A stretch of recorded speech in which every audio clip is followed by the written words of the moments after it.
the technology of cooking, which really began in the Neanderthal era of the evolution of the human species, is seen today as the development of an external stomach. The technology of cooking is a way of taking nutrition that we can't digest in our bodies and pre-digesting it in some sort of cooking technology that allows us to store food, to preserve food, and also to eat certain kinds of foods that would be unavailable to us otherwise. And so, in many ways, technology is the narrative of human evolution.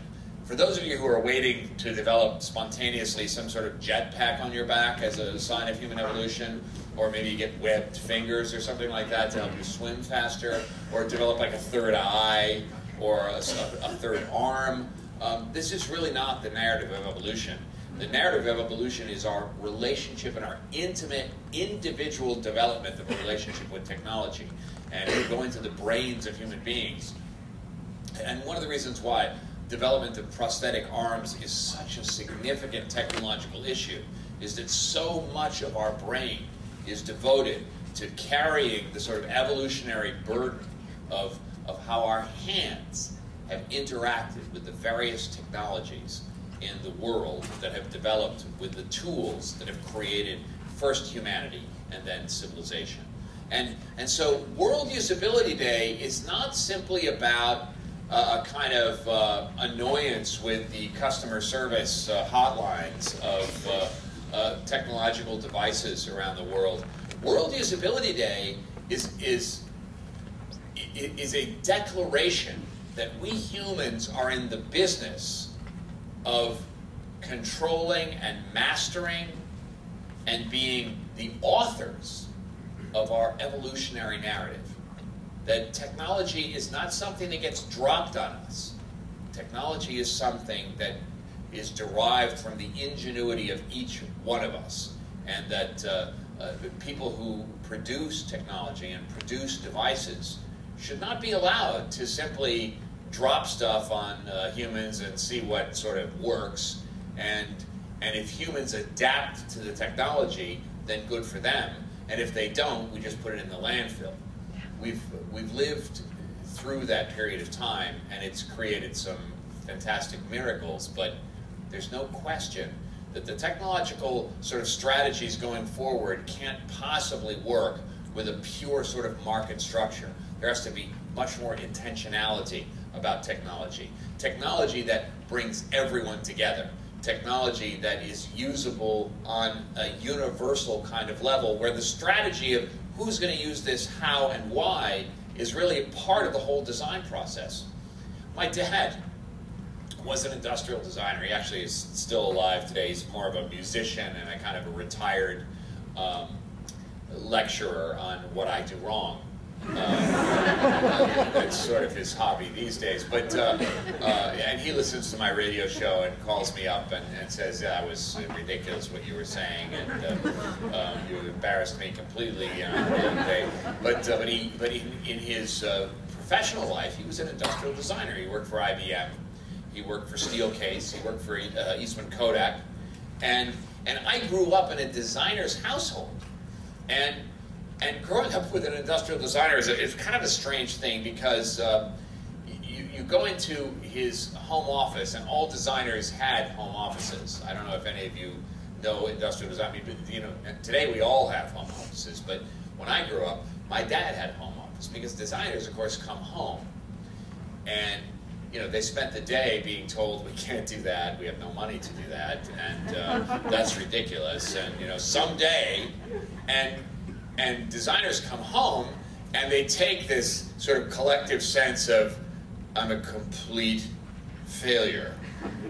And they go into a little room on their own, which evolved into the home office that all of you understand today, and they try to sort of figure out, well, wait a minute, how can I convince people that the ideas that I have about the way humans interact with machines is actually valuable, can actually work?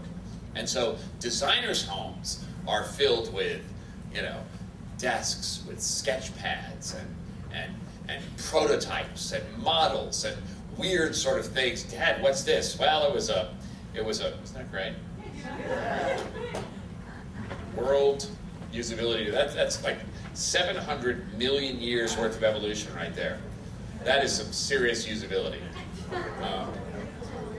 That's great.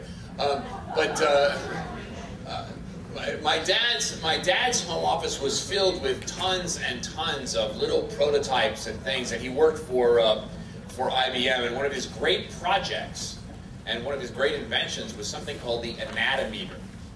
And it was basically something he came up with because designers didn't necessarily intuitively understand the dimensions of human bodies. They would create things on intuition, and they would sort of, try them out with a couple of people and hope that they worked in the marketplace. And my dad's idea was, well, what if there was this kind of like slide rule thing that people had where they could like figure out what the sort of 99th percentile of the dimensions of the human hand were, or the dimensions of the wrist to the elbow, or the dimensions of the neck to the hip. And he created this thing called the anatometer. And there were like, thousands of them in boxes in our basement. They were, shall we say generously, they were ahead of their time. But they were a fabulous idea.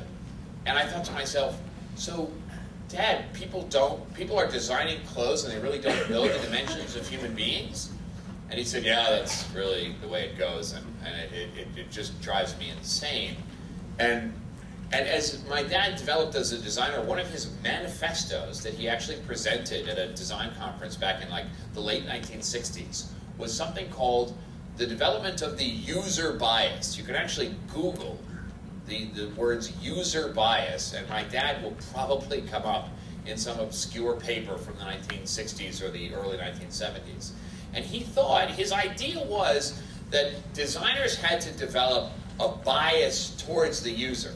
That what existed today was, or what existed in his time, was a bias towards marketing or a bias towards the development of a device that would be plausibly usable for the greatest number of people to sell enough of the devices so that you could actually introduce the next device. Because you want the people to throw away the old device and then buy the new device.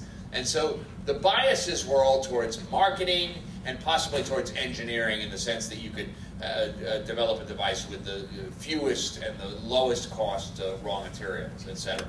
And my dad said there needs to be a user bias, a bias towards the user. And so in a sense, when Elizabeth came to me and said, do you want to be a part of World Usability Day, it was as though my dad sort of emerged from the clouds and said, you must do this. It is your calling. And oddly, the idea of usability as a technological sort of mission, as a design strategic mission for everything that we create, is absolutely part of my DNA.